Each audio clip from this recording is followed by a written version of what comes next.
Hello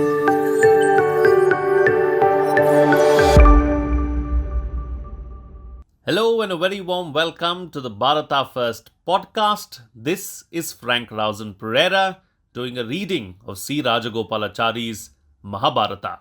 Chapter 68 The Fifth Day.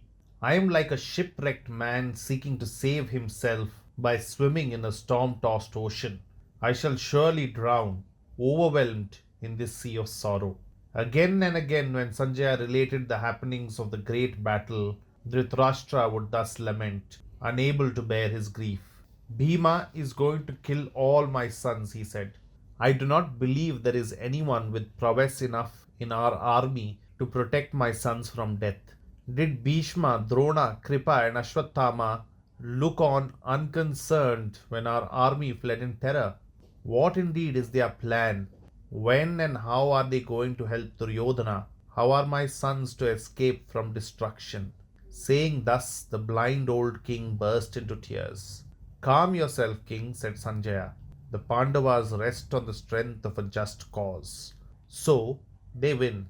Your sons are brave, but their thoughts are wicked. Therefore, luck does not favor them. They have done great injustice to the Pandavas, and they are reaping the harvest of their sins. The Pandavas are not winning by charms or magic incantations.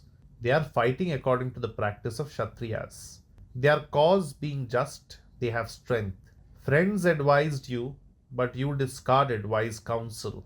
Vidura, Bhishma, Drona, and I tried to stop you in your unwise course, but you did not listen and you went on. Like a foolish sick man who refuses to drink bitter medicine, you obstinately refused to follow our advice, which would have saved your people, preferring to do as your foolish son desired. You are in distress now. Last night, Duryodhana asked Bhishma the same question as you put to me now, and Bhishma gave the same answer as I give you. When the fighting was stopped on the evening of the fourth day, Duryodhana went by himself to Bhishma's tent and bowing reverently said, Grandsire, the world knows that you are a warrior who knows not fear.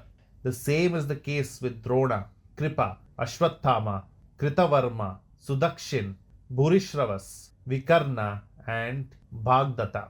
Death has no terror for these veterans. There is no doubt the prowess of these great warriors is limitless, even like your own. All the Pandavas combined cannot defeat any one of you. What then is the mystery behind this daily defeat of our army at the hands of the sons of Kunti? Bhishma replied, Prince, listen to me. I have given you advice on every occasion and told you what was good for you, but you have always refused to follow what your elders counseled you to do. Again, I tell you that it is best for you to make peace with Pandu's sons. For your good as well as for that of the world, that is the only course that should be followed. Belonging to the same royal house, you can all enjoy this vast country as yours. I gave you this advice, but you disregarded it and have grievously wronged the Pandavas, the fruit of which you are now reaping. The Pandavas are protected by Krishna himself. How then can you hope for victory? Even now, it is not too late for making peace, and that is the way to rule your kingdom, making the Pandavas, your powerful brothers, friends instead of enemies. Destruction awaits you if you insult Dhananjaya and Krishna, who are none other than Nara and Narayana. Duryodhana took leave and went to his tent, but he could not sleep that night. The battle was resumed the next morning. Bhishma arrayed the Kaurava forces in a strong formation, so did Drishtadyumna and the Pandava army. Bhima stood at the head of the advanced lines as usual, and Shikandi, Drishtadyumna, and Satyaki stood behind, securely guarding the main body, aided by other generals. Dharmaputra and the twin brothers held the rear. Bhishma bent his bow and discharged his shafts. The Pandava army suffered greatly under the grandsire's attack. Dhananjaya saw this and retaliated by fierce shafts aimed at Bhishma. Duryodhana went to Drona and complained bitterly according to his wont. Drona upbraided him severely. Obstinate prince, you talk without understanding. You are ignorant of the Pandavas' strength. We are doing our best. Drona's powerful attack on the Pandava army was too much for Satyaki, who was meeting it, and Bhima therefore turned his attentions to Drona. The battle grew fiercer still. Drona, Bhishma, and Salya made a combined attack on Bhima. Shikandi supported Bhima by pouring a shower of arrows on Bhishma. As soon as Shikandi stepped in, Bhishma turned away, for Shikandi was born a girl, and Bhishma's principles did not permit him to attack a woman. In the end, the same objection proved to be the cause of Bhishma's death. When Drona saw Bhishma turn away, he attacked Shikandi fiercely and compelled him to withdraw.